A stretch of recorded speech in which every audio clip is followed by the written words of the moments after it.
আসসালামু আলাইকুম আমার ভাই বোনেরা, কেমন আছেন? আল্লাহর রহমতে ভালো আছেন? আমিও আপনাদের তো আল্লাহর রহমতে ভালো আছি। এই যে আমি আজকে রান্না করতেছি পাবদা মাছ ভুনা করব আর পটল ভাজি করব। আমার রান্নায় যে আজকে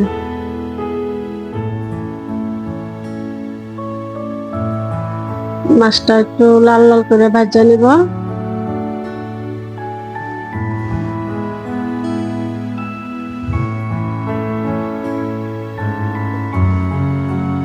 নামিয়ে ফেলবো মাছটা।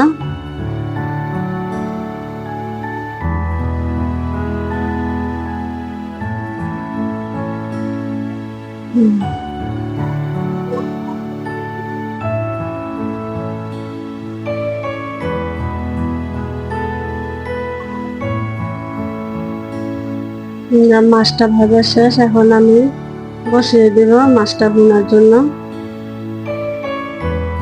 তেল দিয়ে নিলাম,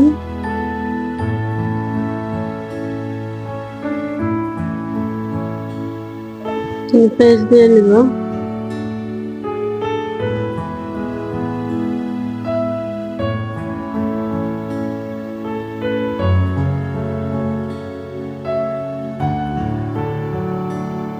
পেঁয়াজটা একটু লাল লাল করে ভাজিয়ে নিব।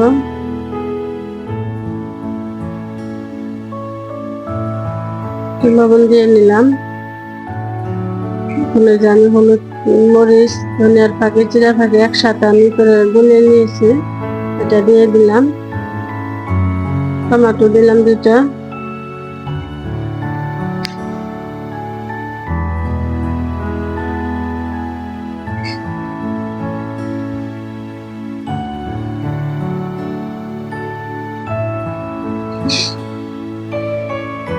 কাঁচামরিচ দিয়ে নিলাম।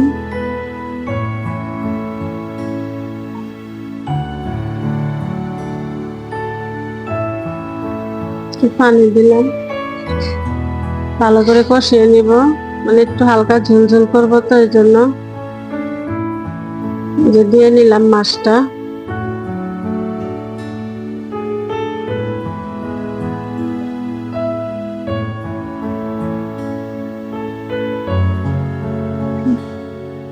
তাই হয়ে আসছে আমার তরকারিটা।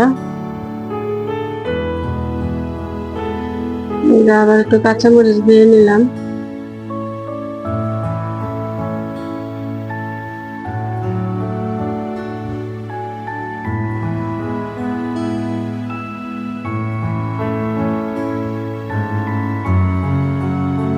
এই যে হয়ে গেছে আমার তরকারিটা।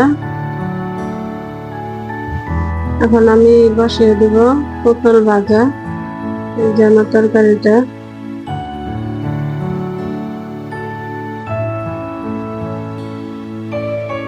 এটা পাঙ্গাস মাছ ভাজিয়ে নিব, এটা ভাজাই খাবে।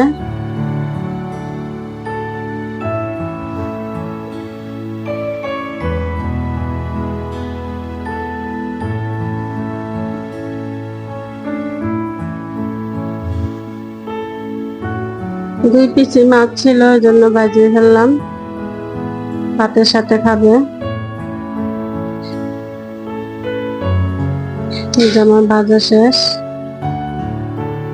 এখন আমি পটল ভাজবো। বসিয়ে দিয়েছি।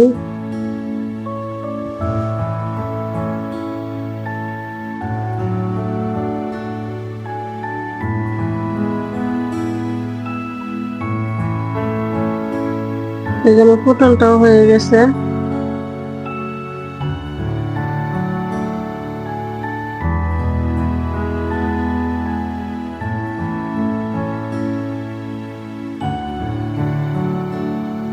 আর আমি রসুন পেস্ট ভাজি করে নিব ওই ভর্তার জন্য।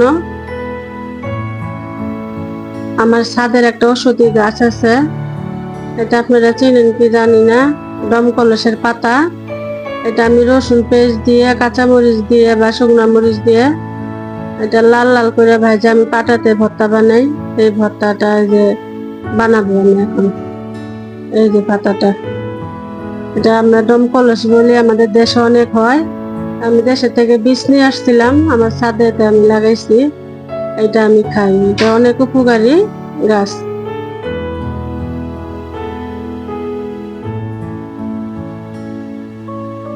বিশেষ করে যাদের ডায়াবেটিস আছে, হার্টের সমস্যা, এটা বানায় খায়, রস খায়।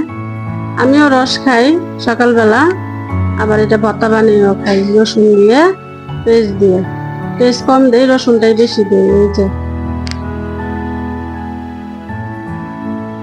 এখন এটা আমি ভর্তা বানাবো। এই যে শুটকিও ভর্তা বানবো। এটা ফেওয়া মাছের শুটকি, ফেওয়া শুটকি বলে। আমি ভালো করে গরম পানি দিয়ে ধুয়ে নিছি, আস্তে আস্তে ভাজতেছি। ভালো করে তেলের ভিতরে ভাজা নিব।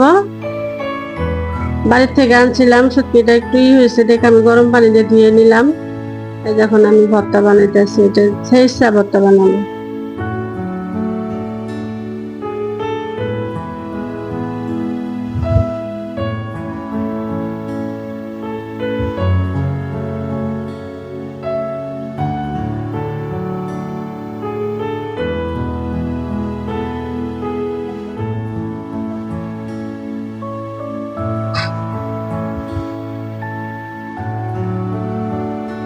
বেশি করে ধনিয়া পাতা দিয়ে নিচ্ছি শুটকির ভিতরে।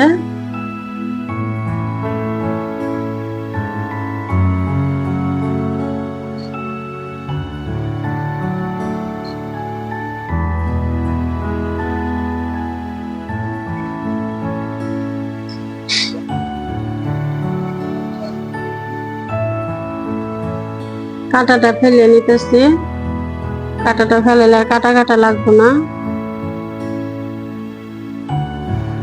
বাহিরে অনেক বাতাস, মনে হয় বৃষ্টি আসবে এরকম ভাব।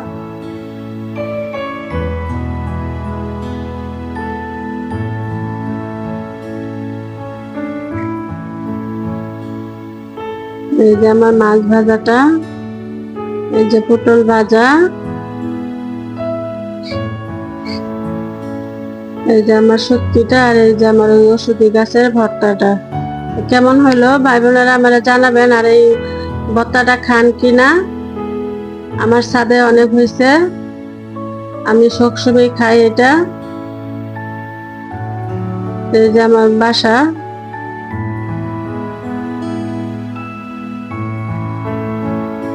আজকে ঘরের ভিডিওটা দিলাম, দেই না অনেকদিন ধরে।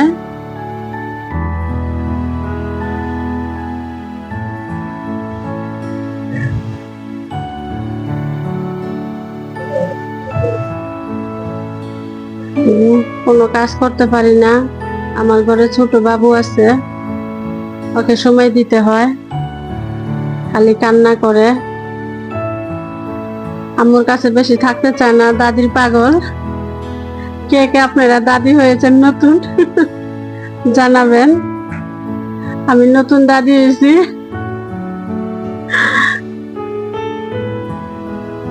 এই যে আমার ঘরে শোপিস গুলা।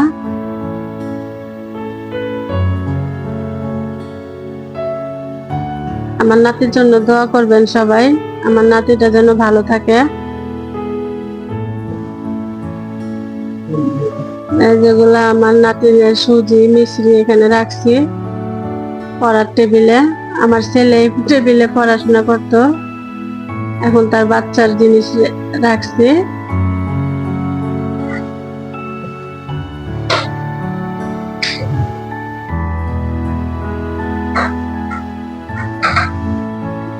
গুছিয়ে রাখতে পারি না, আমার ঘরটা সেরকম ভালো না।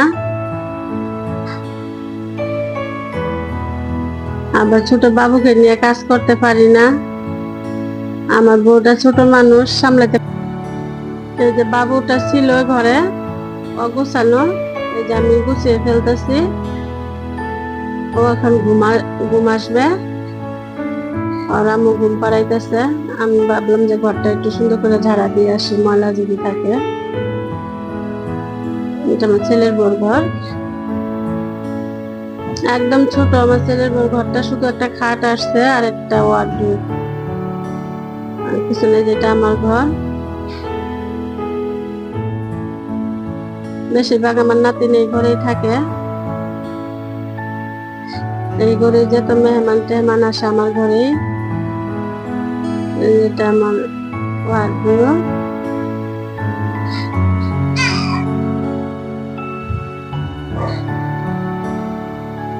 আমার নাতিনের খেলনা এগুলো সব গিটার,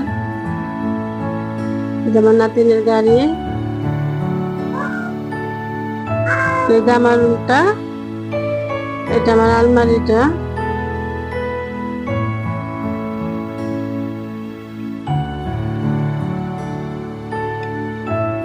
এই যে পুরা ঘরটা।